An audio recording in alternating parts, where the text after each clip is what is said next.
పార్వతీపురం జిల్లా కేంద్రంలో సర్దార్ వల్లభాయ్ పటేల్ 150వ జయంతి వేడుకలను ఘనంగా నిర్వహించారు. ఈ వేడుకలకు రాజ్యసభ సభ్యుడు సత్యనారాయణ, ఎమ్మెల్యే బోనెల విజయ్ చంద్ర ముఖ్య అతిథులుగా హాజరయ్యారు. స్థానిక ప్రభుత్వ కార్యాలయాల సముదాయం నుంచి జూనియర్ కళాశాల గ్రౌండ్ వరకు ఐక్యత ర్యాలీ నిర్వహించారు. ఈ సందర్భంగా ఎమ్మెల్యే మాట్లాడుతూ భారతదేశ ఐక్యతను చాటి చెప్పిన వ్యక్తి సర్దార్ వల్లభాయ్ పటేల్ అని కొనియాడారు. ఈ ర్యాలీలో విద్యార్థులు, ప్రజా ప్రతినిధులు, జిల్లా అధికారులు పాల్గొన్నారు. ర్యాలీ ముగింపు కార్యక్రమంలో ఎమ్మెల్యే విజయ్ చంద్ర ఐక్యత ప్రతిజ్ఞ చేయించారు.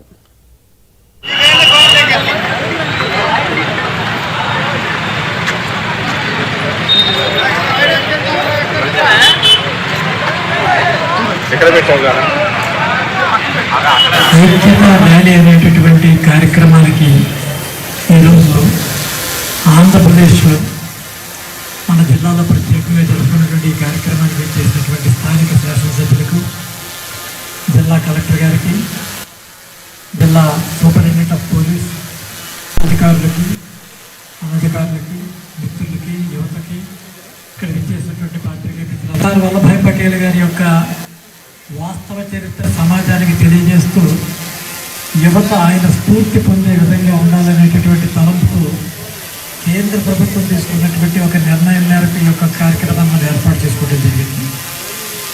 1945లో రెండో ప్రపంచ యుద్ధం ముగిసిన తర్వాత ప్రపంచంలో వండుకున్నటువంటి ఇంగ్లాండ్ దేశంలో జరిగినటువంటి ఎన్నికల్లో అప్పటి ప్రధానిగా వండుకున్నటువంటి విన్స్టన్ చర్చిల్ ఓడిపోయి అట్లీ ప్రధాని నేతృత్వంలో అక్కడ రాజ్యం ఏర్పడిన తర్వాత వలస రాజ్యాలకి స్వాతంత్రం ఇవ్వాలని చెప్పి నిర్ణయిస్తూ బ్రిటిష్ గవర్నమెంట్ తీసుకున్నటువంటి నిర్ణయం మేరకు భారతదేశానికి స్వాతంత్రం ఇచ్చేటటువంటి తలంపుతో ఒకటే, అన్నిటికంటే ఫస్ట్ ఇండియా ఫస్ట్ అనేవాడు.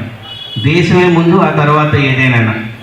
అంత గొప్ప వ్యక్తి మనం స్మరించుకోవడం, ఈరోజు ఆయన 150వ జయంతి సందర్భంగా కేంద్ర ప్రభుత్వం ఎన్డీఏ కూటమి వచ్చిన తర్వాత మన మూల నాయకుల్ని, మన జాతీయత్వాన్ని చాలా వరకు విస్తరింపజేసిన నాయకులందరినీ గుర్తు చేసుకుంటుంది.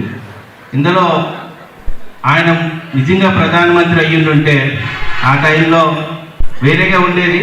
బట్ గతం కాబట్టి అంత గొప్ప వ్యక్తి ఇచ్చిన మెసేజ్ని దేశం ఫస్ట్, ఆ తర్వాత ఏదైనా, దేశం కోసం ఏదైనా చేయాలి, దేశం కోసం ఎలాగైనా ఉండాలి, సాక్రిఫైస్ చేయాలనే వ్యక్తిలో ఆయన ప్రథమ స్థానంలో ఉంటారు. కాకపోతే ఆయనకి ఎన్డీఏ కూటమి ప్రభుత్వం వచ్చిన తర్వాత యూనిటీఎఫ్ స్టాచ్యూ అనేది ఇప్పుడు ప్రపంచంలోని అతిపెద్ద స్టాచ్యూ ఆయనకి. ప్రధానమంత్రి సూర్యఘర్ పథకం అమలుపై విజయనగరం జిల్లా కలెక్టరేట్లో జిల్లా స్థాయి కమిటీ సమావేశం